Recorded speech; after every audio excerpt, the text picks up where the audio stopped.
So who's ready to get a little weird today? Hi, I'm Kat. Welcome to my channel and today's video, which we are going to be reading the Goodreads top 20 sci-fi nominees. So I like to do this for a few different categories every year. At this point, you'll probably already have seen romance and romantasy, and fantasy should be coming shortly as well. But today we are going to be taking a look at one of my favorite categories, which is sci-fi. And sci-fi is probably one of my favorite categories of books, but the nominees every year, they get weird. And I find a lot of this is because not a lot of these books tend to be like actually sci-fi, things that I would like actually categorize as sci-fi. A lot of these are books that I feel like people don't know where else to put them. They have some kind of potentially futuristic thing, some maybe dystopian, some kind of just social commentary, and a lot of people just don't know where they should go, so they end up being sci-fi.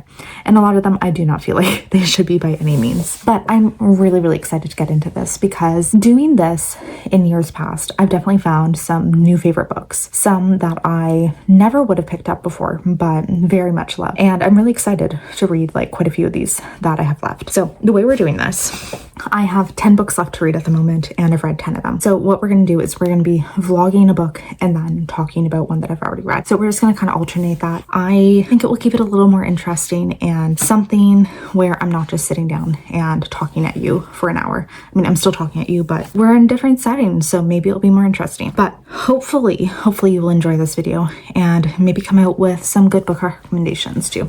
So if you haven't already, I would love if you would subscribe. And let's talk about the first book that I'm currently reading, which is Moon of the Turning Leaves. I hope I got that name right. So this is a sequel. I've read the first book already, which was Moon of the Crested Snow. And it was really interesting. It took place in basically our world in a reserve in Northern Ontario, where the people who live there are very like isolated from the rest of the world, like in the sense that just geographically they do have internet connection and like phones, everything, but they are very geographically isolated. And when like all communication suddenly shuts down and then all power suddenly shuts down, they are kind of left to fend for themselves and also like figure out what's going on. Really enjoyed the first book, and I'm really excited to get to this one because it takes place, I believe 10 to 15 years after the first, where this group of people, they have left their reserve and have basically tried to go even more isolated into nature because they realize that where they were at is potentially too accessible for like people who are trying to escape big cities. So they're even further in nature. They are living their lives and have kind of reached the point where they feel like they have overhunted the area. And it's been so many years that they decide they're going to start going, like a group of people is going to investigate more down south to see what is happening with the world and if there's anywhere else they could potentially live. So really excited for this one, and I will come back when I have some updates with it. So I have finished Moon of the Turning Leaves. Is that what it's called? Moon of the Crest? Yeah, book one's Moon of the Crested Snow. So Moon of the Turning Leaves. And I did enjoy this one, but I did enjoy it significantly less than the first book. So I think that I do enjoy survival stories. I enjoy apocalyptic stories, but something about this one just didn't have the same impact that I feel like the first one did. Because the first one was very much like dealing in the moment with all of these things going down, dealing in the moment, seeing the real lived consequences of what's going on with like all of humanity, basically all of society, I guess, shutting down. And this one we're following, I think it's 15 years later, and we have a group of people who live in this small remote area, and they decide to go search like more southern Canada and see if they can find like any people living, any communities, any potential places that they can go live. And part of my issue with this one, I think, is just the first half was very slow. So we're just following them like on this slow journey as they're kind of like looking at nature and stuff, and like nothing wrong with it. It was just kind of slow. And then I don't feel like I connected with as many characters in this one as I did the first. And then also this kind of like, they're not really dealing, I guess they're dealing with the repercussions of society collapsing, but it's like we're seeing everything after the fact. So there's all these cities that are like decimated and destroyed, and we're just seeing that afterwards, I guess. We're seeing like them just walking through desolate landscapes and like not really seeing too much of like the immediate problems. But like, you know, that's just not my kind of thing. Like it definitely could be for other people. And yeah, like I guess just it didn't have enough happening, and this felt much more like a character driven story instead of like plot, which I tend to be more of a plot driven reader. But it just felt like one of those sequels that maybe wasn't absolutely necessary. So really enjoyed this first book, but unfortunately given this one like 3 stars. And now let's talk about a book that I have already finished, which is The Other Valley. I'm going to say this is another example of fantastic concept, maybe not the most interesting execution. So this one, we're following a valley, well, a community in a valley. There's a community to the right, one to the left. One to the right, 15 years in the past, the one to the right, 15 years in the future. So people have to live within their confines of the community. They're not really allowed to travel otherwise. There's occasionally like grants permitted for people to like say go in the past to see a deceased family member, just kind of like see without interacting and just kind of look at them, or to go in the future, say they're about to die and they want to see like what their grandchild would look like. So there are these opportunities, but they are very, very closely vetted and very closely like guarded while people do that. We are following a young woman who is going through the process to kind of be one of these council members who controls the community and also helps decide who is allowed to go through and visit other like the other communities. And we are following her as she goes through this vetting, and also a pivotal moment in her life that kind of changes the complete trajectory of everything that she'd originally thought that she was going to do and everything that she kind of had laid out for herself. And then we see like the second half of the book is really this one major event that happens during her vetting process, and this intense event and how it like really impacts the rest of her life and like drastically changes everything that she kind of had laid out for herself. So I thought that this was like, it was an interesting idea. It was interesting to kind of see this world. It was interesting to see like exactly what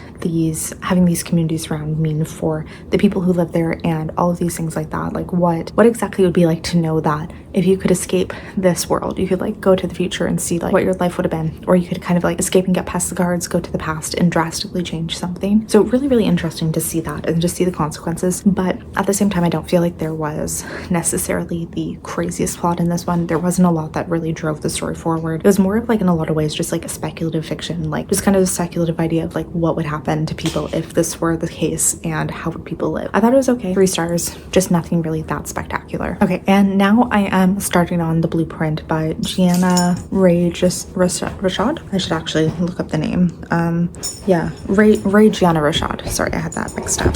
And in this, we're following like a dystopian world where, I guess, future world, where it's an alternative America where there had been an uprising, kind of like, I guess I described it as like a Second World War in the 1950s, 1960s, something around that basically led to the re-enslavement of Black people, but specifically Black women, and the removing of all of their rights. So in this story, we're following like part of the revocation of rights that the women go through is that Black women are given to white men in high power positions of power, basically as concubines. And I think part of it is too, they're expected to bear children because there's still a war going on. So because there's still this war going on, sons are sent there to fight in it, and it's kind of like they're continuing the population. I wish I was enjoying this one more than I am. I really do. I think I'm kind of struggling with the writing. And I don't know if I could say like the world building is necessarily like as clear as I want it to be. I also think that like, so we're being told in a few different timelines, and I think I'm really, really struggling to distinguish which timelines we're following each time, which is completely my own fault because I do think they have like dates on it. I'm just really struggling to like differentiate where the character is at these different timelines and what is going on in each one. They're all kind of blending together in my head because it feels like all of them could kind of be melded in different ways. But we are following a main character who starts as a very young girl and is brought in as concubine. She's very naive, thinks she's in love with this man, thinks that everything's perfect, and then we're following her as she gets older and realizes that like she's being oppressed and things are pretty terrible, and a lot of the lies that she's been told throughout her whole life are not great. I'm gonna finish it, but I really, really wish I was enjoying it more. I'm hoping that things will like drastically change in the last half. I'm just like not really connecting with the writing as much on this one. Okay, so I have finished The Blueprint, and I think I'm giving it 3 stars, which I feel disappointed in. I really thought I'd like this a lot more, but I think my biggest issue is, this is something I'm seeing people say online too, is that there's the voice between the like 2 timelines is not distinctive enough, and that was really, really my big issue, is that I felt like the story got a little bit too muddled in that everything felt like I just couldn't distinguish the difference between what was happening in the 2 timelines, just because like they felt way too overlapping in a lot of ways, and it felt, I don't know, like the voice of the main character felt like it was very much the same. So yeah, it was like entirely just like that kind of writing, and just I wish there had been just a little bit more in that, and otherwise I feel like really would have enjoyed it. Also wish there was a bit more of the world building, like a bit more explored there, because like there's a little bit. It feels like the world building is very vague and I wanted a lot more. It also felt a lot like it was trying to go in like certain directions towards The Handmaid's Tale and a lot of the gender politics that take place in that. But I wanted more.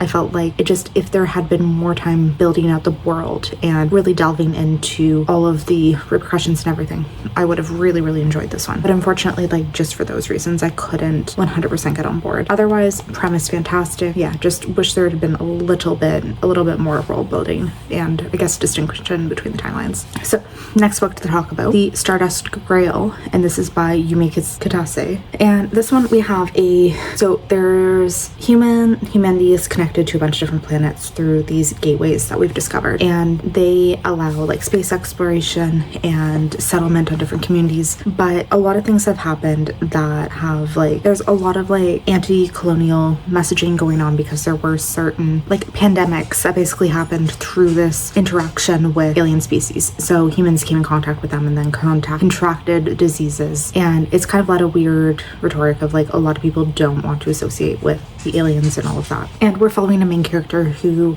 she is a human who grew up in one of these colonial spaces, is now living on Earth going to grad school, and gets contacted by an old friend of hers to kind of come in and work a heist to find this artifact that can basically potentially restore this one alien species from extinction, because there's this artifact and they believe that they need it to be able to reproduce. And our main character, she is a thief, by the way, but now reformed and in grad school and just kind of living her life. I think that this, again, I give this one also 3 stars. I think the main issues for me were just the pacing was a little off, and the structure of the book as well just felt like it had some major flaws. Another one that I really liked the premise of it, a space heist, trying to look for artifacts, all of those things are just stuff that I would really normally enjoy. And also I loved the first book that I read by this author a lot, really, really enjoyed that one. So I was going into this one maybe with too high of expectations. I think when I think about it, the intrigue wasn't necessarily there in this one for it to be a heist, and it was a bit of a heist with some mystery aspects by trickled into it, and unfortunately there wasn't enough to really get me on board with that. There wasn't enough to make me excited to see where it was going. And a lot of the plot itself, it felt so there's always we're going to steal something, there's a setback, let's go steal something else, there's a setback, and it felt like that was just cycling on, and there wasn't enough to really add the different levels of intrigue to get you really thrown or excited about what's going to happen, because it felt like everything was just so, again, formulaic, and it very much felt like it was going, we could just see where the story was going. But yeah, it didn't really do it for me. I didn't find it very exciting. It was just ultimately boring, unfortunately. And now we're reading Extinction, which is another one that I have a feeling will be boring. Sci-fi is this is a really hard genre for me to kind of talk about, because I feel like I'm going to bring this up again and again. A lot of the books that get nominated for sci-fi, I feel like it's just kind of a mixed bag of oh, this is vaguely dystopian, this has some discussions about morality, let's throw it into the sci-fi genre. And I am a huge sci-fi reader. We'll see how many times I say this throughout this video, but it's very, very rough to find the good ones, I find. So anyways, Extinction. Basically, this is Jurassic Park, but with mammoths. And this book, it's very self-aware, so they very much have brought up multiple times. They're no, we are not Jurassic Park. We didn't bring back dinosaurs. We know how that went. But there's a group of billionaire who created this huge, massive park where they have resurrected different species. So there's mammoths, that's the only one that's coming to mind, but there's a bunch of extinct species. I think one of them is the giant sloth, stuff like that. And we start the book off with this rich couple. They are honeymooning there and they got murdered. And now we have different agents who are coming in and investigating the murder. And this one's very much it is a mystery set in a slightly sci-fi setting. So this one through and through is fully just a mystery / thriller, but because they have this slight sci-fi setting, that's why it's in this one. And this is another one, like I'm saying, it's tough because I would personally never classify this as sci-fi, but here we are. And it's just not very interesting. Once you get past that kind of setting and that idea of okay, this is cool, we're in a Jurassic Park-esque world, there's nothing there. it just very much quickly goes into like, well, we're gonna go step by step through an investigation and here's all the potential people. Like, don't get me wrong, I love thrillers, I love mysteries. This one just does not feel very well written in a lot of ways. Yeah, it just doesn't feel particularly interesting in a lot of senses. So I'm not having a good feeling, unfortunately. All right, I have finished Extinction. Wow, that is a hard thing to say. And 3 stars, I guess. It was okay. It was not spectacular. It was very like formulaic police investigation with a slight sci-fi twist and a slight interesting reveal, but also not interesting enough, I think, to really carry the book forward. And by that I mean not the whole dinosaur premise. There was a whole other plot that came into it, a whole other like reveal of why this murder happened and what was going on. Somewhat interesting, but also not enough for me to really say that it was a great book. And yeah, like when I say formulaic, it felt like it was like one of those books where you're very much going step by step through the mystery, and you're very much like, you know exactly what steps of the investigation you're going to be following, you know exactly what's going to be coming at each step. And even the characters, they felt very formulaic, they felt very undeveloped in a lot of ways. It was just like the investigator, there's a female investigator, there's a male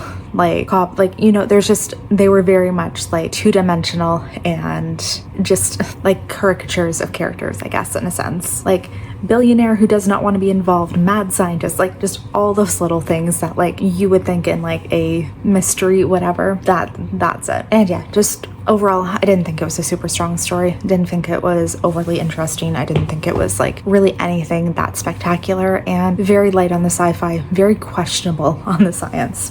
So now that that's done, we'll talk about Baby X, which I read earlier this year. This is another sci-fi thriller, which again, like sometimes they work, sometimes they don't. This one didn't work either. This one is about, I think, genome editing. And what was it about? Okay, so they have technology in this world where people can create like basically fertilized eggs out of like any type of genetic material. Really good implications in science where male couples or female couples can now have babies that have both of their genetic materials. But also there is a dark side to this where there's a black market for celebrity DNA, where basically people will take this DNA that comes from celebrities and turn it into sperm, turn it into an egg, turn it into something, so then people can have babies that are half whatever celebrity. And we're following there's a woman who thinks that the baby she's pregnant with was from a celebrity, a woman who works as basically like a cleaner, not a cleaner, but she's like, how do they describe it? Well, she's a biosecurity guard who protects celebrities, like information, protects their biological matter to make sure that nobody can steal stuff from them. And then we're following a young woman also who is learning more about what happens, like, because one implication of this is a lot of people can have genomes edited. So there's certain things that like you can, if you're having a baby, you can decide like, I'm going to pick the traits that will make them a better runner, but maybe at the same time, if I select this trait, it will also have a higher likelihood of depression. So she's really diving into like the implications of this. So I think that very interesting ideas behind a lot of this. And it kind of like, I was really excited to kind of like get into some of that because I do like this idea of genome editing and these implications. I think it was entertaining in some ways, but at the same time didn't really necessarily like hold my attention in the way that I really want a thriller to. And a lot of the plots, like there's 3 different viewpoints that we're following, and none of them, I guess, captivated me quite as much as I thought. There's also a twist that came in the end that I thought was like incredibly easy to determine. Like it was something that I could see from a mile out. I don't know, it was just one that I didn't feel invested in, I guess. I didn't feel like it was exciting. I didn't feel, like any of the viewpoints were anything that crazy. So I give that one 3 stars. And now we are getting into Red Side Story by Jasper Fforde. So I read the first one last month, which was gray something. But we're basically in this world where people are categorized based on the color pigment that they're able to see. So it's like a futuristic version of our world where something has happened, so now people can only see certain colors. Society is divided that way, and your position within your color is determined by percentage of pigment that you're able to see. So think like somebody who can see 80% and can see that color very clearly, they are given more like senior, like leadership roles. And then all the different colors have basically a hierarchy where like a purple, because you have to have red and blue to be able to be a purple, is considered higher than a red, and grays are the bottom because they don't see any pigment and all of that. It's a very weird world, and it has a bunch of very weird, ridiculous rules. And we're following a young man who, he and his father go to this small town on the outskirts of civilization, I guess. His father's going there to take over as the doctor, and he has been sent because when people kind of break the rules, they're sent on like weird, pointless tasks or weird, pointless quests to kind of like just teach them humility. So he's going there to conduct a census of all of the chairs, because it's just kind of busy work to make him reflect that this prank that he pulled, this action that he did to like bring chaos to the world, it's really for him to reflect on it. And in the first one, he got there and kind of learned a lot more about the society that he didn't think was, or he just learned a lot about the society, I guess, and learned a lot about the realities of how a lot of people live and the realities of what like seniors in this world are hiding from people. Second book is him and the woman he loves. They are, now that they have learned all these things, they're going to start to make some changes and see what they can do to like change society and break some of these rules that are imposed on people. So I don't know if I'm gonna like it. I gave book 1 3 stars. It was okay. It wasn't great. So we'll see what I think about book 2, I guess. Alrighty, we have a few more books done. Well, one, and then a few more to talk about.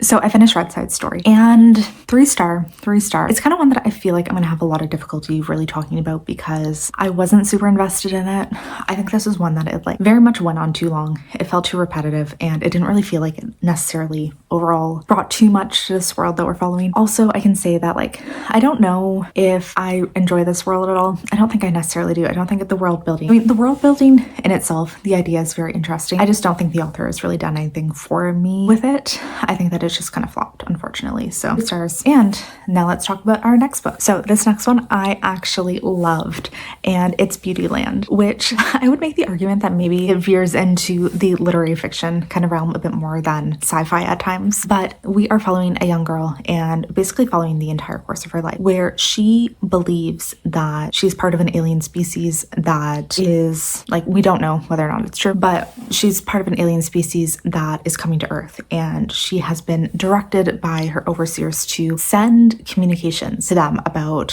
what the human life is like, what it means to be a human. And they communicate with her via fax machine, which I think is hilarious. But this book, it's like a very much her notes on trying to understand what it means to be human and trying to explain to others what it is, like what humanity is, and just all of her weird observations that she has through like day-to-day life and just different personal relationships and trying to figure out how to navigate the world on her own. And I thought it was beautiful. Like, I thought this was beautifully written. It had so many messages about the human condition and what it is, like what it is to be human and what exactly that means. So I give this one 4 stars, and I honestly thought it was like a beautifully well done book. Definitely like the concept is sci-fi, like our main character being an alien from outer space and trying to report to her superiors about like what humanity is. But at the same time, just all of these ideas of what it means to navigate in the world and like what it means, like just how different relationships work and how like human interaction works. A lot of that just very much, it did veer literary fiction as. So I think that this could be like a perfect book for people who maybe are not into sci-fi or have never read sci-fi. Like, I think it's one of those that it's really like, yeah, it's just more about the human condition than anything else. So I really, really enjoyed this one. And I'm really happy actually to see that this one's on the list because I didn't realize it was as popular as it is. And the next book I'll be starting is Orbital, which is a very, very short book. I think it's about 150, 200 pages, something like that. But so far, really enjoying it. We're following a group of astronauts who are on the International Space Station, and we're following as basically just a day in their life and all of their observations that they make. So they're following like through the different orbitals that they make around the Earth. There's a certain amount that they make per day, and we're just following like each orbital, kind of like a different member of the space station and just their thoughts on being an astronaut and the world as a whole. So again, another one that really feels more philosophical in a lot of ways and a lot about humanity, a lot about being a person, like just that kind of thing, which I won't complain about. I'm quite enjoying it. I finished reading Orbital, and it's kind of hard to talk about this one because I feel like, first off, this really shouldn't have been classified as sci-fi because yes, technically it is in space and technically it is fiction, but at the same time, it is very much just like not bringing any of those fantastical elements to sci-fi that I find, where by fantastical I mean like there's usually some kind of technological, like advanced technology, alien, some kind of like dystopian future, just something that makes our world a little bit different than what it is. And that's what I want in sci-fi.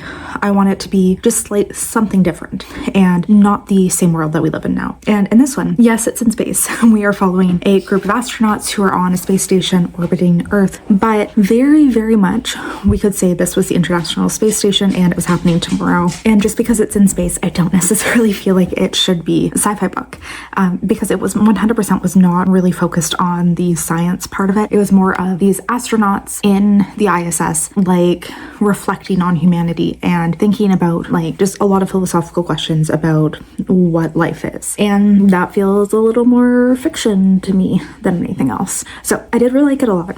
I thought the writing was beautiful. I thought it did ask a lot of like wonderful philosophical questions to think about and things that definitely were interesting, like thought-wise. But at the same time, this book had literally zero plot whatsoever. It's literally just these astronauts like sitting and thinking about things. There was no plot, and we're following a certain number of characters, and literally all of them had the exact same narrative voice. So that really took it away. It's like it should have only, it was supposed to be like we're seeing all of these astronauts from different like countries and international things thinking the same type of thing to prove that humanity, they're all dissimilar, that kind of stuff. But because of that, it really felt like, you know, we were just listening to one voice, and I think that that definitely took away from the narrative. So I liked it. I did think it was very beautifully written. It just didn't really have much happening to it. And the next one I'm going to talk about is I Cheerfully Refuse, which I read quite a while ago actually, and it is one that I have to say I don't think I got it. I don't think this is one that I fully understood what was going on, or maybe I understood it, but I don't think I got the purpose of it or the hype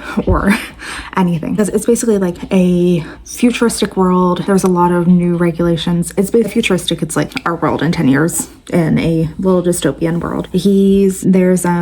Things are falling apart, and we're following a man who's trying to find his wife, and he's traveling around seeing like the levels of like desperation that a lot of people are living through because they like cannot survive. And I do have to say, just kind of like, I don't really remember much else about this one. I've tried to look at notes to see if I remember anything about it. Didn't stick with me. Don't have any good thoughts about it. I think it was very boring, and I didn't like the writing, I have to say. A lot of people seem to think that this was beautifully written. Not for me.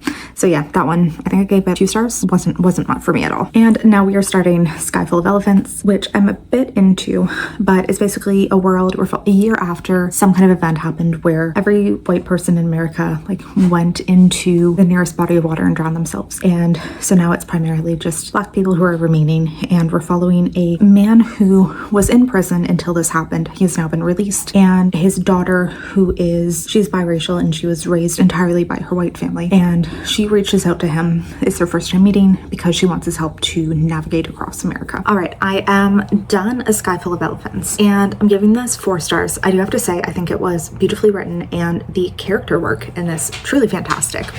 So we're following a post-apocalyptic world where every white person has walked into the sea and is gone.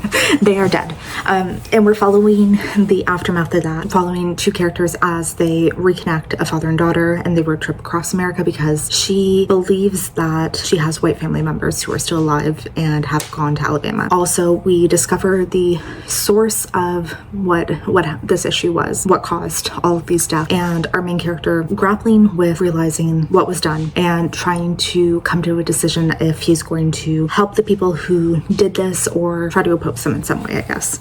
I think just the relationships and the characters were some of my favorite parts of this, because this father-daughter dynamic was truly beautiful to see because they have never been in contact in their life. My dog's running and he's been like so sick for the last 2 days, so this is making me so happy. I'll be right back. The only place I feel like this really suffered for me is that, yes, all the white characters died, but we primarily only see the Black Americans who are left after this event. We don't really see from any other people of color. There's like a very brief mention of, I think, an Asian person and an Arab person that we see, but it's like a very, very brief mention. And I think it would have been nice to kind of, I don't know, like even just take a little bit more time to see what their perspective is on now living on a world without white people, like what that experience kind of is with them. But I do understand, again, I believe the author is African American, so he's writing more from his experience and what he would find, I guess. So I understand why it wasn't included, but it was one of those things that I think would have elevated the book just a little bit more. So the next book we're going to talk about, now that I am done that one, is Annie Bot, which I think, unless I'm mistaken, I'm pretty sure this is the one that I voted for my best book of the year. Unfortunately, it's one of these things that like things just go in and out of my head so quickly lately that who knows. But we're following Annie Bot. She is a basically AI robot who is completely lifelike and has been designed to be like the perfect girlfriend for her owner. She's there to satisfy like all his physical needs, his emotional needs, basically be the perfect girlfriend and not question anything that he does. And we're following basically what is her journey of, she is enabled, like there's this setting that they can get turned on where it basically gives them more sentience and enables these AIs to learn and become much more human-like. So that is activated on her, and we're following as she kind of like from there starts to really question everything that she's been taught to date and really start to learn more of what it means to be a person and realize that she has choices in life, like that she is able to make her own way if she wants to. And I love this one. I thought that it was a wonderful commentary on many aspects of society, especially if we're considering like controlling relationships and men, a lot of like misogynistic relationships where women are only viewed for like sex and cooking, and that is their only purpose. And that is very much what Annie's purpose is in this man's life, is that she is not a person to him. I mean, she's a robot, but she is purchased because he just wants someone to have sex with and who will never basically talk back to him, who will never question him in any way. Yeah, and I think it was just like a really great study of autonomy and realizing what it means to be a woman and realizing like that you have this freedom that you potentially could get into. And I think it was a great character study of Annie. Very uncomfortable read, like a lot of the things that you witness her experiencing. She just like knocks it off as completely normal and no big deal. But we as the reader can see that it's very like the treatment that she goes through is very, very bad and very uncomfortable, and just it's uncomfortable to read because of that, but fantastic. I loved it. I have started next Absolution by Jeff Vandermeer, and this is book 4 in the Southern Reach trilogy. It's basically a prequel to the other 3 books that have came out previously, and we're following the backstory of how Area X was created. I'm gonna be very honest and say I'm halfway through this and I'm not feeling it. I don't think this is necessary. I'm not enjoying the characters that we're following, and I am really feeling like there is no point to this book. The plot doesn't seem to be there. We're just kind of like, we're getting, I guess, a little bit more into the science and the mystery of some of the things that happened to bring out this Area X, but none of it is interesting enough for me to actually care. Like if I wasn't reading it for this video, I 100% would DNF or wouldn't have picked it up in the first place.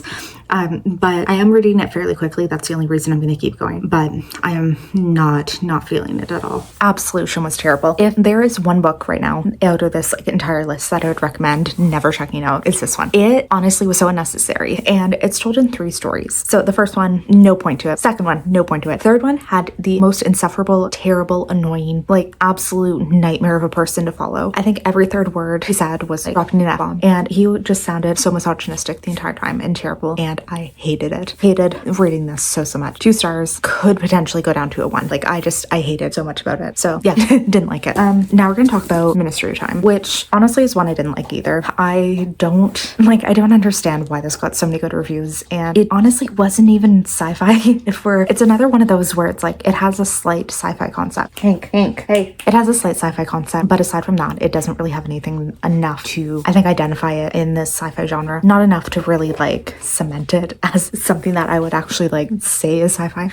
There's this ministry. They have come across a time travel technology, which is not explained, nothing about about that is ever gone into detail, but they're able to bring people, well, what they decide to do it bring people from the past who were known to have died in these tragic circumstances, natural disasters type of thing, and bring them to the future as kind of, I think they call them like time refugees, where they're brought out of their timeline and given a chance to live in this new time. And we're following one of the handlers who is working with a captain of a sea vessel who was known to have sank and died. So for a year, her job is basically to live with him and integrate him into modern society. And they fall in love. This was very historical fiction. Like, so much about it felt very, very historical. Way more historical than I ever want. And I really don't like historical fiction in any ways. I didn't like the love story in it. I didn't feel like there was anything that really brought in that sci-fi aspect, because it was very much just, there's this unexplained technology, and it's such a non sequitur in this book. Like, it is such a non-thing that goes on. And 90% of the book, I would say, is about these characters adjusting to now being in modern society. And there's only so many times you could basically hear them do the exact same thing of like, oh, they're introduced to this concept and they don't understand it. And that's when the entire book, like, for me, it was so repetitive and just so uninteresting. I gave it 2.5 stars. I rounded to a 3. It wasn't terrible. Like, there were some aspects of the writing that were nice-ish, but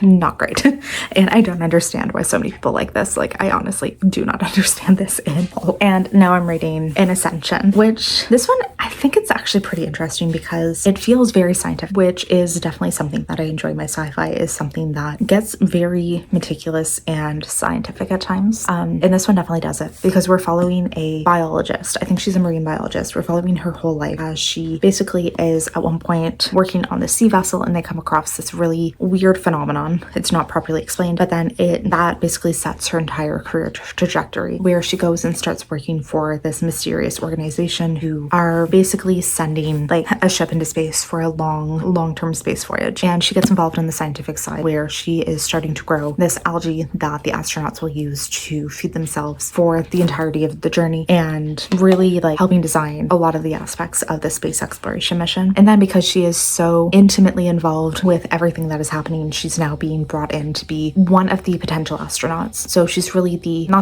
third team, I guess. So like the backup of the backup team. She's being trained to be an astronaut to potentially go along with this mission, because they have to keep all these redundancies. But there was this weird technology that was discovered in their world. And it's led to all of these other scientific discoveries that have basically made the potential space exploration possible. And I find that's really interesting. I'm just enjoying it a lot. We're really like just following all the details of how this exploration, like all of the mission is coming together, how so many things are being decided, and I'm really, really enjoying it. Yeah, I'm having a great time with this one. This is much more the sci-fi I enjoy, where grounded in science, grounded in like a little bit of a mysterious element, because there is this potential that there could be an alien civilization. Like, they think that this is what helped lead to that discovery of like a new technology that's propelling science forward. They think it's like an alien species that has sent a message to her, and there's just like enough of that intrigue that it is 100% like really, really working for me.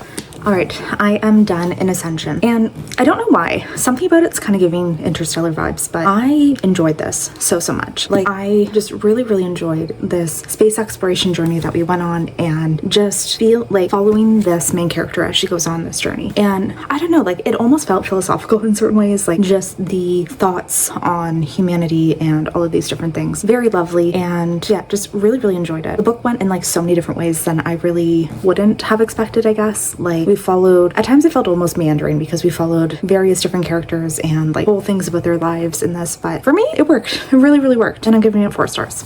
So we're getting close to the end, thankfully. The next one I'm going to talk about is Service Model by Adrian Tchaikovsky, who is one of my favorite sci-fi authors, and somebody whose work I've been like trying to make my way through for the past few years. So we're following this robot who has basically like an idea downloaded into their programming that leads to them killing their owner and then fleeing and going on this huge journey of like a post-apocalyptic world, basically. Yeah, so after he kills his like master, he really goes on this journey to try and find a purpose for himself, because he's like, I used to be a butler and now I can no longer do that, so I need to find my new position within life. And through that, he's kind of traveling and realizing how much society has devolved and how many things have changed in society, like basically since he was last out in the world, and how so many things were automated to be 100% controlled by robots. robots, but because of this, it has basically made so many humans redundant and just really created these like insane, ridiculous like systems that can never be beat and lead to basically like permanent waiting times kind of thing.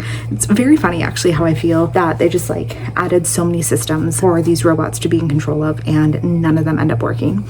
And yeah, I thought it was really fun. Really enjoyed this one. I give it 4 stars. I think this is one where like my only issue is I think it should have been shorter. I think it could have been like more of his novella length books, but otherwise enjoyed it quite a bit.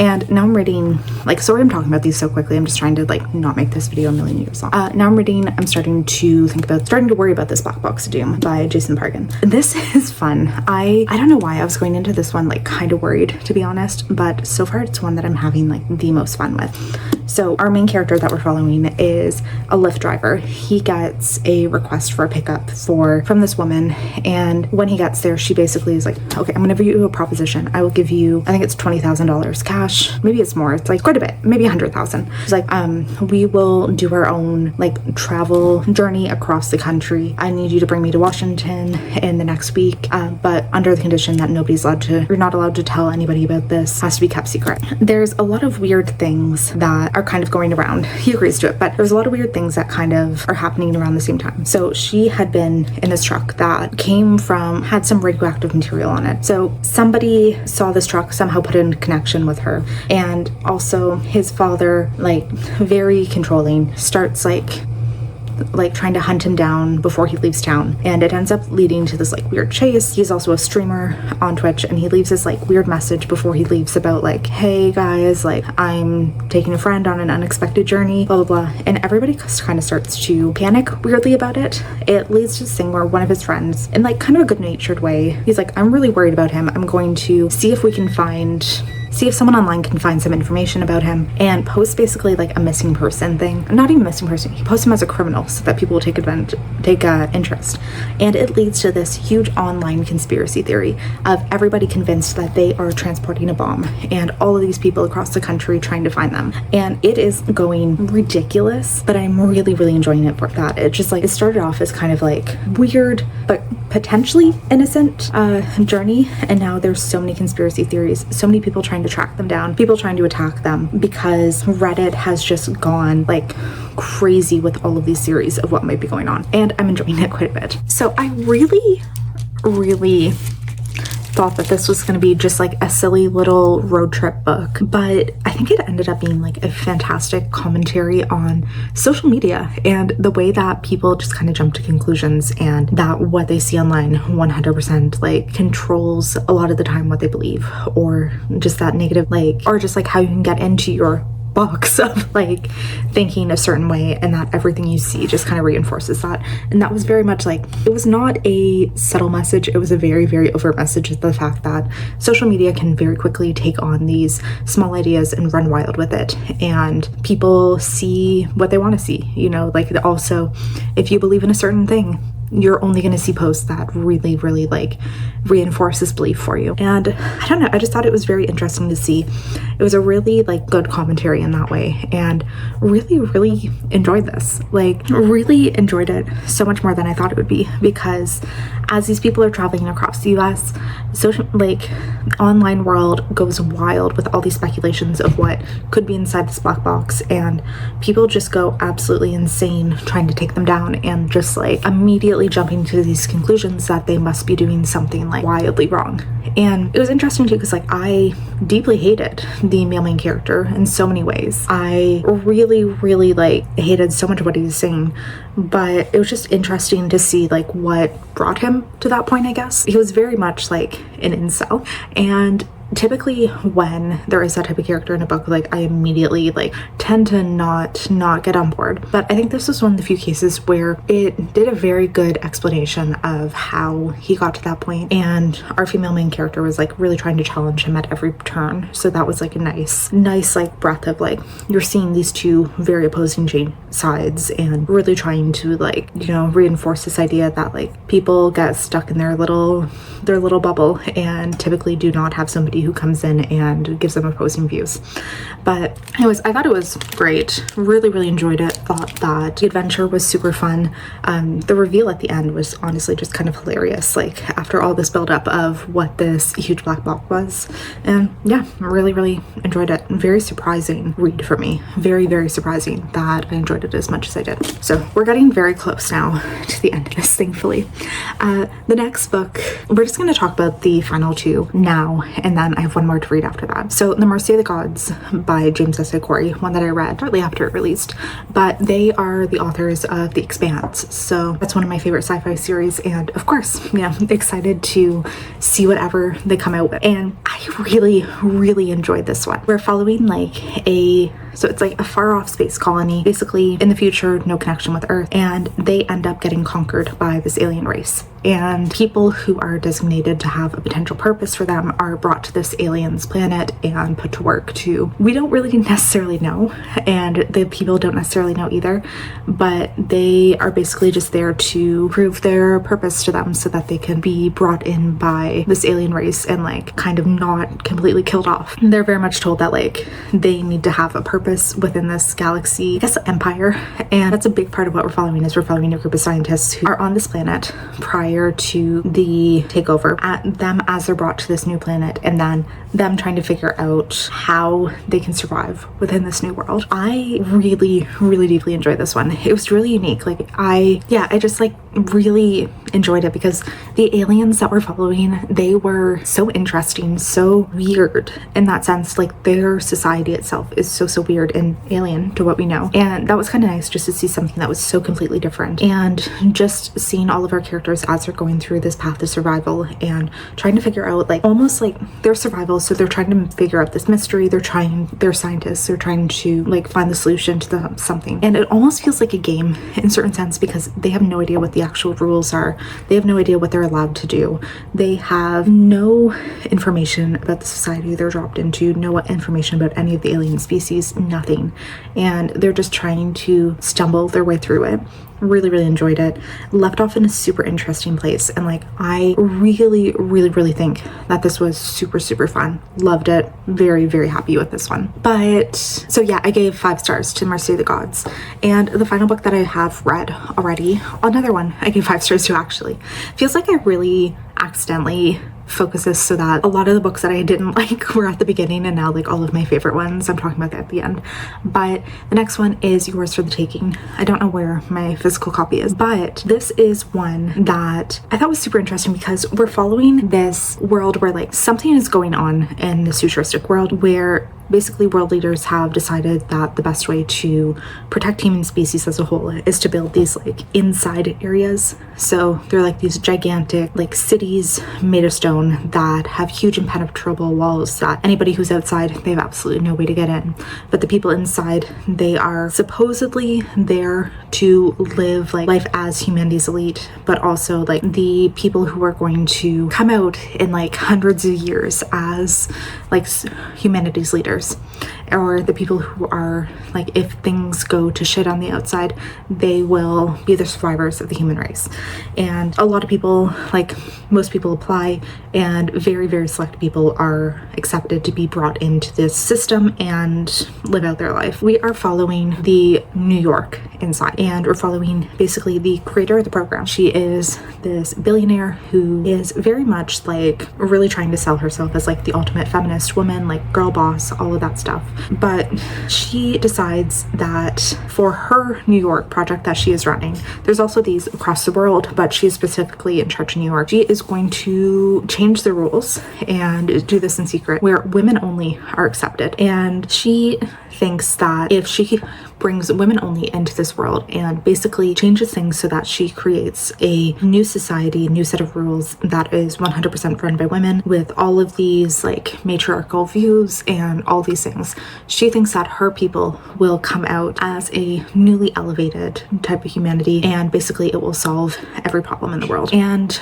we're following the inception of this idea as she's building it, and eventually as women go into this inside area, and basically a generation depiction of people who live there and what happens to them. I thought that this was fantastic in many ways, just because like the idea itself, very, very cool that we're following this group of people who are now living in this like dystopian type world almost.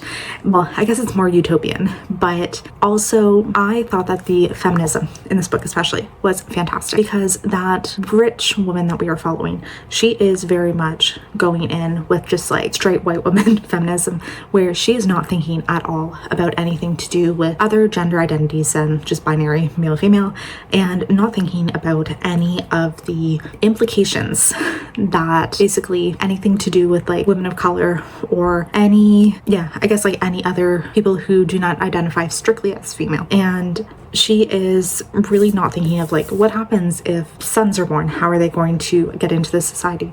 So we're really following her as she's trying to develop this, but also all the questioning at every turn by people who actually, you know, are thinking through these ideas, and just her as she's like kind of lauding herself as being like the most brilliant, perfect person ever. She's so proud of herself for all of these ideas, but you know, they're not actually anything that like they're not actually working out the way that she kind of hoped they would. And also in this world, so none of the really, really rich people end up going into these like inside areas.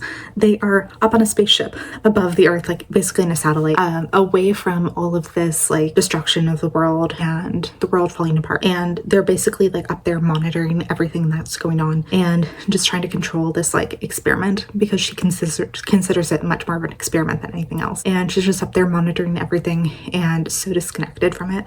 Just so interesting to see. And I thought it was just like such an incredibly interesting book, a great thought experiment in a lot of ways, and truly loved all of the commentary that we had in this one. So we have one book left to read. I started it. It is The Family Experiment by John Mars. He is an author who I tend to really like. I'm listening to this one on audio, and I have to say, super fun. So we're in a futuristic world where in the metaverse, they have basically created meta babies, so artificial AI children, and we're following a game show where I think there's 5 or 6 different couples are competing. They are raising a virtual child in the metaverse from infancy to a teenager, and this takes place over the course of a year with very increased developmental stages. But they are raising this baby in a competition setting where at the end people they've like fallen in love with their child, and at the end they have the choice, if they win. So first off, if you don't win, the child automatically is killed, and if you do win, you have the choice that you can either keep the child and basically no prize money, or you can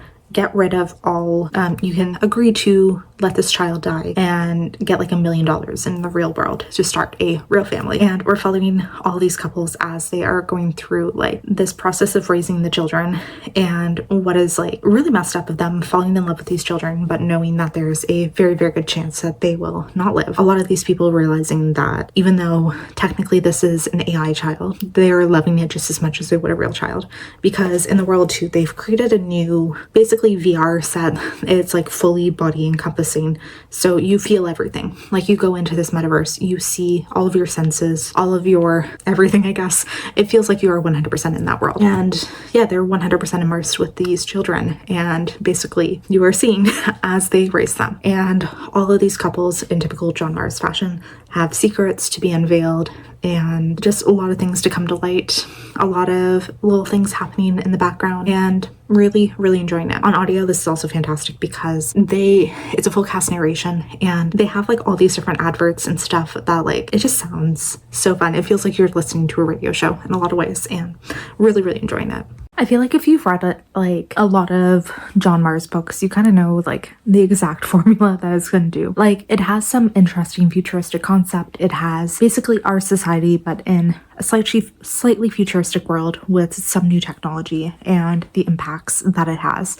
Some kind of thriller, some kind of interconnectedness, and it works for me. It really does. I think the majority of the books that I've read from him, I've given 5 stars. This one, not any different. Like they really work for me. I really enjoy them, and I thought this was fantastic. It like 100% kept me gripped the entire time. Like these definitely tend to go into more of like the sci-fi thriller type of categories, but it worked. I was so into it this whole time, and like I've just been sitting here like coloring and listening to my book, and so thrilled that it just really worked. Give it 5 stars. It was great. So I've officially read all these books, and I feel like the reviews were probably a little shitty in this video, which I'm sorry about. I was trying to do this like not too long, because I do find I'm kind of having that issue where in any of these videos it ends up getting like really long, so I'm trying to speed through them, and I think that's definitely to the detriment of the video, if we're being honest. But we are done. So looking back on all these, I feel like sci-fi was one of the weakest categories, and this tends to happen where I think a lot of things just kind of get added into the sci-fi category that, you know, it's kind of like they don't really fit anywhere else. And also I think there were some really good releases. I just feel like a lot of them weren't necessarily reflected in this category. So that's kind of an issue. Like, I just feel like, yeah, these awards, they tend to be a little weird with the sci-fi genre. I really mixed. I had some like really good reads, a few 5 stars, but like a lot of really bad ones. And if I'm thinking about it, I think Absolution, probably my worst. Really hated that one. And the best, I think it's either Annie Bot or Yours for the Taking. One of those two, probably my favorite. Both of them are really standout sci-fi books for me, and feel like a little bit of like commentary on certain things, which tends to be how I like my sci-fi. With that, we are finally going to wrap up today's video. So thank you for watching. Let me know if you read any of these and what you thought of them. And hopefully I will see you in a video very soon. All right, goodbye.